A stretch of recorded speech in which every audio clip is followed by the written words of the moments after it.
Hello guys, magandang hapon. It's me again, Kamutika TV. Ayan, shoutout sa lahat. Shoutout sa mga followers natin na naka-follow at lagi nanonood sa mga vlog ko. At sa mga lagi nanonood sa ko sa Reels. Ayan, thank you so much guys. Sa mga hindi pa nakapag-follow sa page ko, ayan, follow nyo ka doon sa FB page ko. And pwede nyo ko message doon pag may mga concern kayo about Macau. Ayan guys, pwede nyo akong PM doon. And di nyo naman kailangan doon mag-PM. Andito na lang sa YouTube. Ayan, tingnan nyo lang yung playlist ko dito sa YouTube. And then andyan na yung lahat. Diyan nyo na malalaman lahat about sa Macau para magkaroon kayo ng idea. Kaya lagi ko sinasuggest yung YouTube ko. Kung may mga question kayo dito sa akin, check nyo lang yung YouTube ko. Playlist ko guys, tingnan nyo dito sa playlist ko. Andyan na yung lahat na kailangan nyo malaman sa Macau. Paano mag-apply, ano mga diskarte dito, paggawa ng resume. Andyan na yung lahat. Ayan guys, may re-remind lang ako sa inyo. Ayan, shoutout sa mga nandito sa Macau, mga pupunta ng Macau. And ayan, shoutout sa mga followers natin around the world. Ayan, mayroon tayong mga subscriber. And thank you so much guys, salamat sa support. And sa mga gusto lumipat ng Macau guys, panoorin yung mga vlog ko. And pag alam nyo na kung kaya nyo talaga dito sa Macau, lipat kayo dito. Dapat buo yung loob mo. Dapat handa kang sakripisyo ang trabaho mo dyan kung nasan ka man ngayon para sa Macau. Kung talagang gusto mo mag-Macau. Maganda yung Macau guys.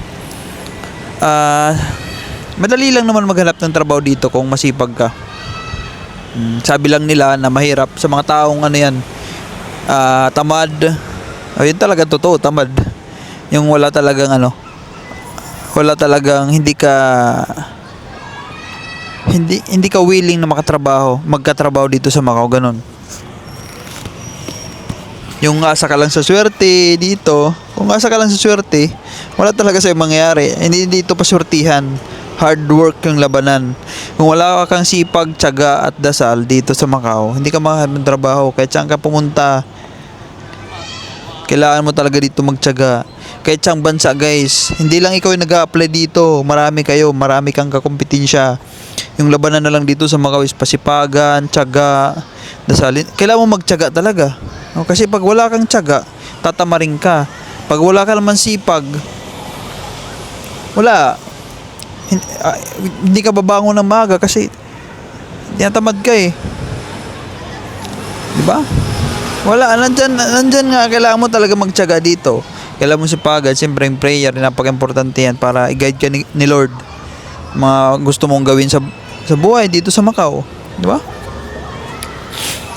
Ayun talaga yung real talk yan dito, totoo guys. Real talk to mga sinasabi ko sa inyo. Mabilis lang dito pag matyaga ka.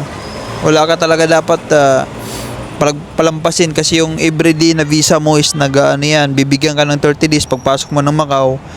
Ang haba na yung 30 days guys para mag-apply kung everyday ka nag-apply. Pero kung tanghali ka nagigising, ano pang maabutan mo? Kahit sa Pilipinas, tanghali ka gumising, mag-apply ka, wala, hindi ka na papasukin ng mga company kasi tapos na yung nila, our time, di ba?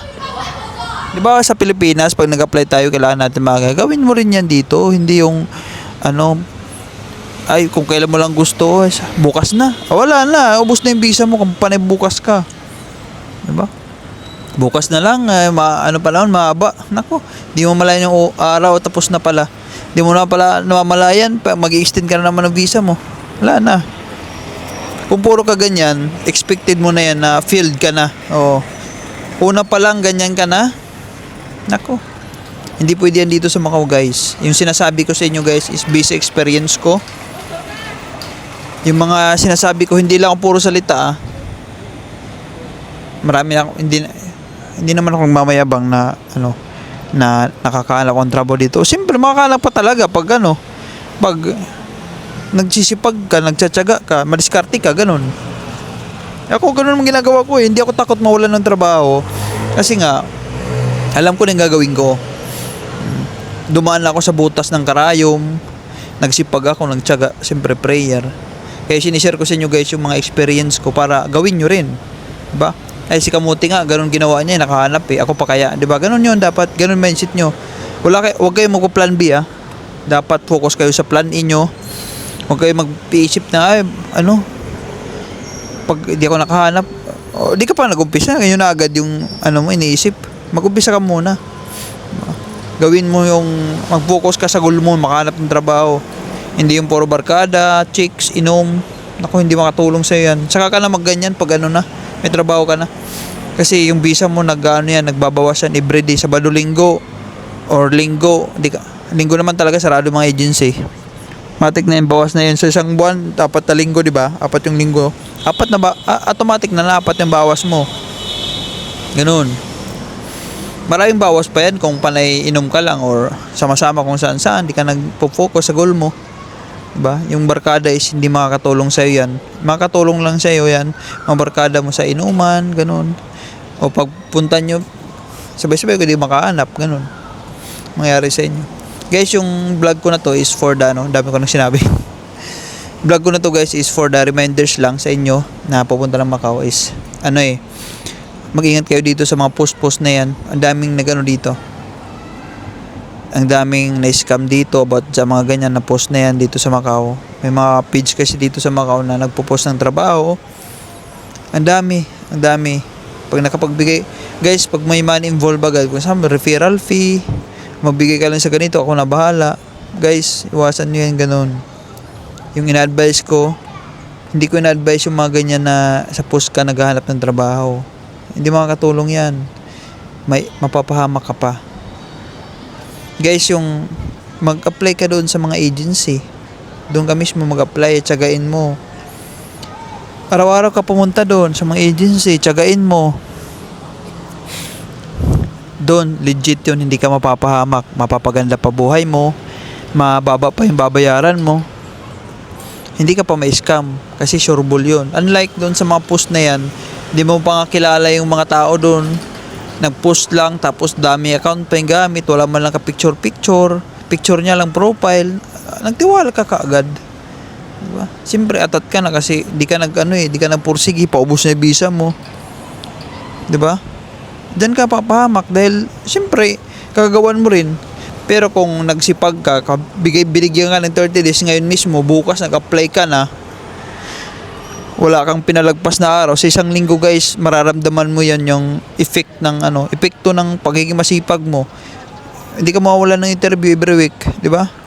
Mamili ka na lang, sino bang ko dito, di ba? Ganun, ang dami. Mga cross country guys dito, ang bilis makahanap ng trabaho kasi nga wala silang inasaan iba. Sarili lang nila, kailangan ko magpursigi kasi wala akong magpifinance sa akin. Karamihan dito guys, yung mga pupunta ng Macau is may mga kamag-anak dito. Hirap sila makahanap. Kasi nga, chill lang sila kasi may magpifinance sa kanila. Nandito yung kamag-anak nila, kapatid, nanay, tatay, pinsan na may trabaho. Siyempre, may mga gastusin din yan sila pansarili. Hindi mo kailangan umasa dyan. Siyempre, kung may pamilya na yan, diba? Yung mga kapatid mo, hindi pwede na umasa ka sa kanila. Kailangan mo maghagilap. Di ba? Mag-ingat kayo dyan sa mga post na yan. Kasi ayoko na node kayo ng node sa akin tapos bigla ka na lang magko-comment na idol na si Kamo. Naku. Ayoko nang nakaano ko ng mga scam ganun na followers ko, subscriber. Kasi masakit sa akin yun. Ako lagi ako nagre-remind. Tapos pagdating sa mga ganyan, maano ka? Naku. Ibig sabihin is hindi pumapasok yung mga sinasabi ko sa utak mo. Ganun yun. Ayaw ko mapahamak kayo dito sa Macau. Kaya yung mga vlog ko is for your safety and minomotivate ko kayo. Kasi totoo yan mga sinasabi ko. Para sa inyo yan guys. Focus kayo sa goal nyo na makahanap ng trabaho. Basta mag-ingat kayo. Mag-apply kayo dyan sa mga agency. Yun yung legit. Ha? Mga agency. Lahat ng agency dito legit. Yung hindi lang legit, yung mga nagpo-post dyan. Yun, iwasan nyo ha. Kasi pag dyan kayo nag-focus sa mga abang-abang ka sa mga post na yan, wala na. Magbalitaan ko na lang isa ka sa mga nagkwento. Dati napapakinggan mo lang ngayon na-scam si ganito, pero ngayon ikaw na nagkwento. Sarili mo na ng experience. Pero maganda rin yun, na-scam ka para matuto ka. Ibig sabihin is para maano ka. Lesson learned pa tawag doon. Sinasabi ko lang pag may na-scam, chat sa akin, okay lang yan. At least ngayon alam mo na. 'Di ba? Mag-iingat ka na ngayon kasi nga kasi pag hindi mo pa na-experience talagang okay lang, bahala na, puro ka baka legit to. Nako. Di mo nga kilala yun, nag-post tapos aso pa yung ano doon, hayop pa yung profile, tapos pag clinic mo, wala man lang, aso lang yung profile doon. Tapos nagtiwala ka, nagpag-chat-chat, ang PM send pa, ganun ka pa, PM send, interested. Sir, nag-PM ako sa'yo, nako. Yan ang mga nababasa ko sa mga post na dito sa Macau. Sa mga post na nagko-comment ng trabaho, yung mga comment interested, paano, nako. Yan na, sabi ko, ang dami nyo. Guys, mag-ingat kayo, yun lang sabi ko lagi. And yun lang, reminders ko lang to sa inyo. And pag pupunta kayo na Macau, kaya yan, huwag kayo mawala ng pag-asa. Prayer is most powerful sa lahat. Pag may prayer guys, and hard work, yan, magkakatrabaho ka dito sa Macau. Huwag kang matakot. Fear is is sign na wala kang tiwala sa Diyos. Lagi kang magtiwala kay Lord, kaya ko to. Si Lord na bahala sa akin. Ganun dapat. Trust 100%. Ganun. Kasi takot is demonic yan. Diba? Dapat wala kang takot. Sa mabuti lang ha. Huwag sa masama. Yun lang guys. Thank you so much. And sana may natutunan ka sa vlog na to. I love you all guys. Thank you.